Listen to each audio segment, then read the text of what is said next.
like a Hellcat. Hello everyone, welcome to my channel UFC Utsav fitness connection. और आज की video में हम बात करेंगे how men and women store fats differently in their body, how they burn it, utilize it and mobilize it in their body. इसी पर आज हम बात करेंगे, तो चलिए शुरू करते हैं।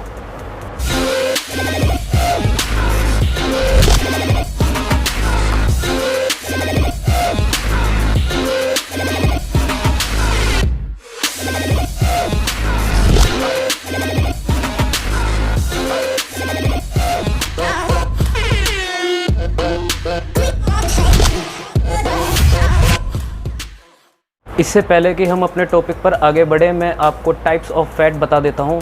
दो तरीके के फ़ैट हमारी बॉडी में पाए जाते हैं, सबक्यूटेनियस फैट और visceral fat.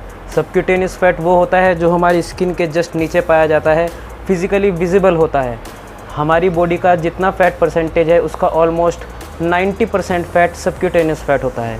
On the other hand visceral fat वो होता है जो हमारे इंटरनल ऑर्गन्स के अराउंड चारों तरफ रहता है, और ये हमारी बॉडी में अराउंड 8 to 12% रहता है।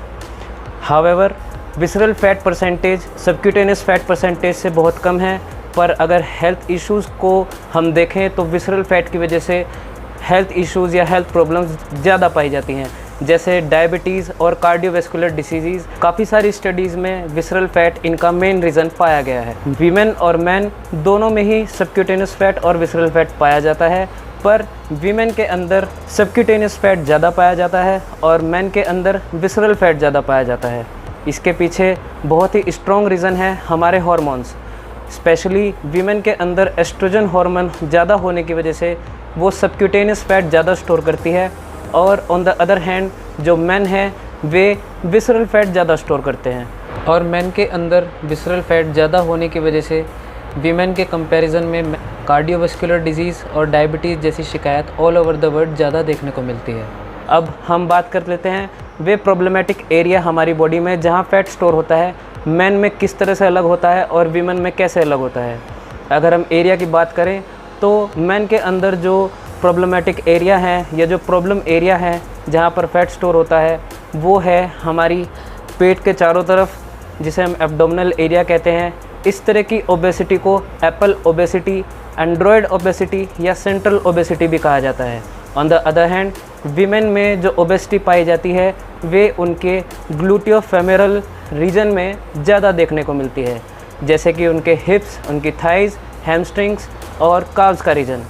और इस तरह की ओबेसिटी को हम गायनॉइड ओबेसिटी या पेरिफेरल ओबेसिटी भी कहते हैं। जैसा कि मैंने आपको बताया, इसके पीछे बहुत बड़ा रीज़न हार्मोन्स का है, पर इसके अलावा और भी बहुत से रीज़न या फैक्टर्स हैं जो इसको गवर्न करते हैं। जो इससे अलग रीज़न हमारा आता है वो आता है इवोल्यूशनरी रीज़न, मतलब मानव विकास क्रम में जो भी शरीर के अंदर बदलाव आए हैं इतने हज़ारों लाखों साल के अंदर, वो भी एक बहुत बड़ा स्ट्रॉन्ग रीज़न है कि विमेन जो है ग्लूटियोफेमोरल रीजन में ज़्यादा फ़ैट स्टोर करती है और मैन जो है वो इस तरह से फ़ैट स्टोर नहीं करते।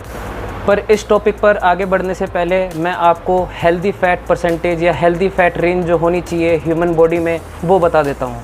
मैन के केस में जो हेल्दी फ़ैट परसेंटेज है वो होती है 10 to 15%, और वीमेन के केस में वहीं ये फ़ैट परसेंटेज बढ़कर 20 to 25% हो जाती है। Extremely low fat percentage single digit में बहुत ही डेंजरस होता है, हमारी बॉडी के लिए अच्छा नहीं रहता। ये एक टेम्परेरी फिनोमेना है जिसे हम स्पेशल टास्क पूरा करने के लिए कुछ दिनों के लिए सिंगल डिजिट में फ़ैट अपनी बॉडी में रखते हैं, पर उसके बाद नॉर्मल लाइफ स्पैन करने के लिए हम उसे नॉर्मल रेंज में ले आते हैं। आपने बहुत से एक्टर और एक्ट्रेसेस देखे होंगे जो बिल्कुल शार्प लुक उनकी बॉडी की रहती है, 6 पैक 8 पैक एब्स दिखते हैं। वहीं फीमेल एक्ट्रेसेस बहुत ही स्लिम, ट्रिम और एक परफेक्ट फिगर मेंटेन करती हैं, पर वे जो ये फिगर मेंटेन करते हैं वे एक पर्टिकुलर रोल प्ले करने के लिए करते हैं। जहाँ वो उनका रोल पूरा हो जाता है वे वापस अपने हेल्दी वेट को गेन कर लेते हैं, हेल्दी फैट परसेंटेज को गेन कर लेते हैं। अगर हम डिजीज़ फ्री लाइफ, लॉन्जेविटी और हेल्थ की बात करते हैं तो सिंगल डिजिट में फैट मेंटेन करना बॉडी के लिए बहुत ही हानिकारक है। आपने बहुत से पुराने एक्टर एक्ट्रेसेस देखे होंगे, जैसे दारा सिंह जी, धर्मेंद्र जी। वे उस टाइम में इतना लो फैट परसेंटेज कैरी नहीं करते थे। इनफैक्ट वे आज के सुपरस्टार से बहुत ही स्ट्रॉन्ग थे। उस time 6 pack abs, 8 pack abs चलन में नहीं था, बिल्कुल ज़ीरो फिगर मेंटेन करना चलन में नहीं था। और आज के ट्रेंड में 6 पैक मेंटेन करना, 8 पैक्स बनाना, बहुत कम फैट परसेंटेज मेंटेन करके रखना एक फैशन बन गया है, पर इसका हेल्थ से कोई लेना देना नहीं। अब अगर मैं हाई फैट परसेंटेज की बात करूं, जिसमें हेल्थ रिलेटेड इश्यूज़ आ जाते हैं, मैन के केसेस में अबाउट 20% और वीमेन के केसेस में about 30% health related issues fat की वजह से देखने को मिलते हैं। हेल्थ रिलेटेड इश्यूज़ जैसे मैंने अभी आपको बताया, डायबिटीज़ और कार्डियोवैस्कुलर डिजीज़ में फ़ैट एक बहुत ही स्ट्रॉन्ग रीज़न माना गया है। रिसर्च में ये साफ देखा गया है, सेम BMI के केसेस में all over the world in all races women जो हैं मैन से ज़्यादा फैट स्टोर करती हैं। ये अराउंड 6 to 11% फैट ज़्यादा स्टोर करती हैं और ये ऑलमोस्ट पूरी लाइफ के लिए रहता है।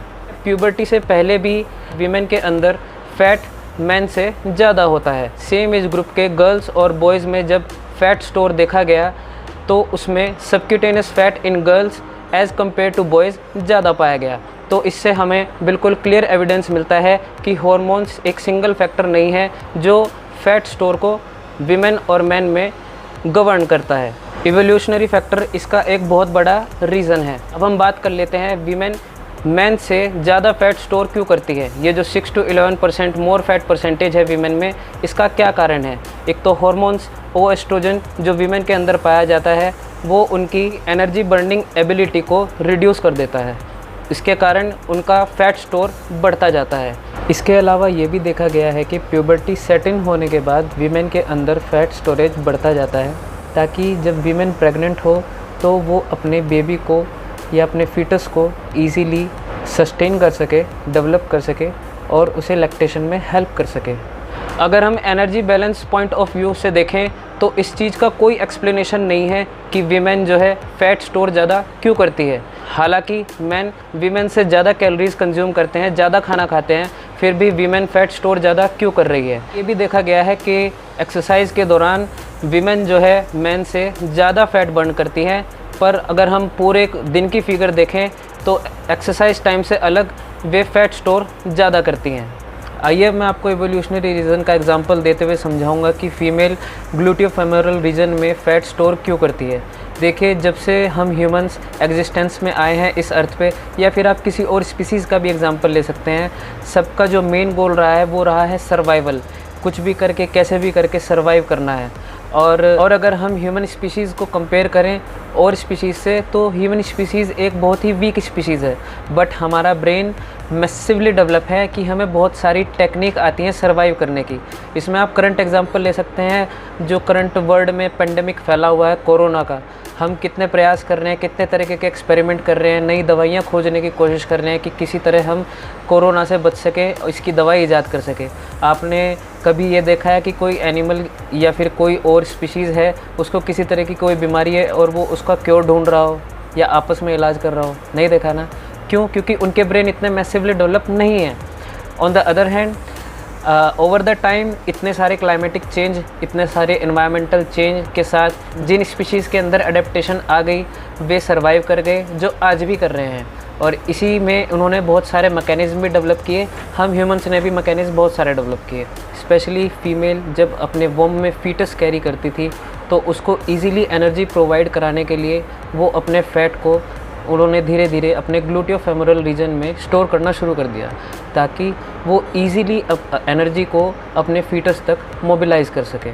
और ये मैकेनिज़्म आज तक चलता आ रहा है। हमारे जो जीन्स हैं इतने हज़ारों लाखों साल से बदले नहीं हैं, वही हैं। और आज यही सबसे बड़ा कारण है कि फ़ीमेल के अंदर जो फ़ैट स्टोर होता है वो उनके ग्लूटियोफेमोरल रीजन में स्टोर होता है। On the other hand, male के अंदर जो हार्मोन पाया जाता है वो होता है testosterone. It is a very powerful hormone and specially इसका इफेक्ट देखा जाता है मैन के अंदर फैट बर्निंग प्रॉपर्टी के लिए। और ये आपको सबसे ज़्यादा तब देखने को मिलेगा जब बॉयज़ के अंदर प्यूबर्टी सेट इन होती है, तो धीरे धीरे मसल मास बढ़ने लगता है और फैट परसेंटेज बॉडी में कम होने लगता है। Please try to understand, fat is a very deep concept and इसे बर्न करना इतना आसान नहीं है।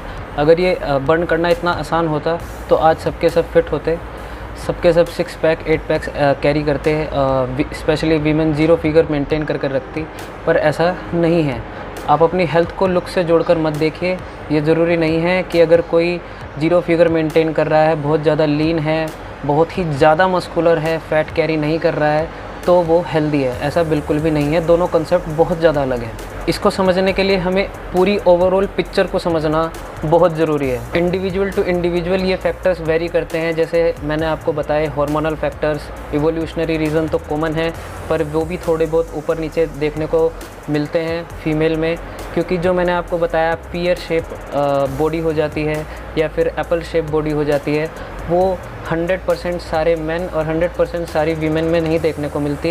ये मेजॉरिटी ऑफ केसेस में देखने को मिलती है, मैक्सिमम लोगों में देखने को मिलता है। पर कई सारे वीमेन ऐसी भी मिलती हैं जो एप्पल शेप बॉडी कैरी करती हैं। ऑन द अदर हैंड बहुत सारे मेन भी ऐसे देखने को मिलते हैं जो पीयर शेप बॉडी कैरी करते हैं। मेरी वीडियो के ज़रिए या फिर जो लिटरेचर मैं आपको इस वीडियो के डिस्क्रिप्शन में लिंक दे रहा हूँ, उन पर जाकर आप स्टडीज़ को, रिसर्च को पढ़ सकते हैं, समझ सकते हैं, जो क्लिनिकली प्रूवन है, ऑल ओवर द वर्ल्ड सब लोग मानते हैं। इसके अलावा ज़रूरी नहीं जो मैंने आपको स्टडी शो की हैं वही आप पढ़ें, आप खुद भी सर्च करने की कोशिश करें, उन पर अध्ययन करने की कोशिश करें, आप बहुत आसानी से समझ पाएंगे इनमें से ऐसे क्या मेजर फैक्टर्स हैं जो आपके फ़ैट को गवर्न कर रहे हैं और कैसे आप उसे ओवरकम कर सकते हैं। सो ये कुछ डिफरेंसेस थे जो मैंने आपको बताए मेल और फीमेल में फ़ैट बर्निंग, यूटिलाइजेशन और मोबिलाइजेशन में देखने को मिलते हैं। तो अगर आप ये मानकर चल रहे हैं कि स्पेशली मेरे लोअर बॉडी में बहुत ज़्यादा फ़ैट है या फिर मेरे सिर्फ एब्डोमिनल एरिया में बहुत ज़्यादा फ़ैट है, तो ऐसा नहीं है। ये ऑल ओवर द वर्ल्ड सबके साथ यही प्रॉब्लम है। और अगर आप ये सोचते हैं कि स्पॉट रिडक्शन नाम की कोई चीज़ होती है कि मैं सिर्फ अपनी बेली से फ़ैट कम कर लूँ, बाकी सब मेरी बॉडी बिल्कुल ठीक है, या फिर मेरी लोअर बॉडी बिल्कुल ठीक हो जाए, बाकी सब मेरा बिल्कुल ठीक है, तो ऐसा कुछ नहीं होता। जब भी फ़ैट रिड्यूस होता है बॉडी से तो ऑल ओवर बॉडी से रिड्यूस होता है। ये नहीं होता कि आप पर्टिकुलर किसी एक स्पॉट से फ़ैट को रिड्यूस कर लें और बाकी बॉडी आपकी वैसे की वैसी रहे। इन्हें हम प्रॉब्लमेटिक एरिया या प्रॉब्लम एरिया इसलिए ही बोलते हैं क्योंकि इनमें फ़ैट स्टोर ज़्यादा होता है। जिस टाइम हम फ़ैट रिड्यूस करते हैं बॉडी से, यहाँ से भी फ़ैट रिड्यूस होता है, पर जहाँ यहाँ पर स्टोर ज़्यादा है तो यहाँ से रिड्यूस होने में ऐसे ही टाइम भी बहुत ज़्यादा लगता है। आई होप अब आपको समझ में आया होगा कि मैन और वीमेन फ़ैट किस तरह से डिफरेंटली स्टोर करते हैं अपनी बॉडी में, और ये क्यों होता है कि वीमेन स्पेशली लोअर बॉडी में फ़ैट स्टोर ज़्यादा करती है और मैन जो है अपना एब्डोमिनल एरिया या अपर बॉडी में फ़ैट स्टोर ज़्यादा क्यों करते हैं। मिलता हूँ आपसे अपनी नेक्स्ट ऐसी एक अमेजिंग वीडियो के साथ। Till then take care.